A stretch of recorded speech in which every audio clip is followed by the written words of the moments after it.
Päevakorras oli linnavalitsuse poolt 4 küsimust. Küsimused esitati linnavalitsuse sotsiaalabi osakonna ja majandustalituse poolt. Linnavalitsuse sotsiaalabi osakond esitas 2 küsimust. Üks nendest puudutas toetust, mida linn hakkab maksma alates 1. jaanuarist 2018 matusekulude katteks. Eile vaadati see päevakorrapunkt üle ning võeti ühehäälselt vastu. 2018. aasta eelarves on alates jaanuarist riigi poolt eraldatud 16 000 eurot, et linn saaks elanikele välja maksta matusetoetust. Seda toetust saavad need inimesed, kes on otseselt seotud matusetalitustega 2018. aastal. See tähendab seda, et sugulased, kes organiseerivad matusetalitust, kannavad teatud kulutusi, omavad õigust pöörduda kirjaliku avaldusega linnavalitsuse poole.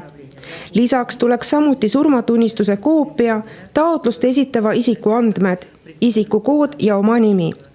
Kui inimene kandis kulutusi, samuti lisada ka kuludokumendid. Tahan veel kord mainida, et matusetoetus on 250 eurot. Arvesse ei võeta teisi rituaalseid teenuseid, nagu matusetalitaja, pärjad, peelaud ja muu. Matusetoetust väljastatakse vaid matmise jaoks. See tähendab, et selliste teenuste jaoks nagu krematoorium, surnukuur ja muud teenused, mis on seotud kalmistu teenusega.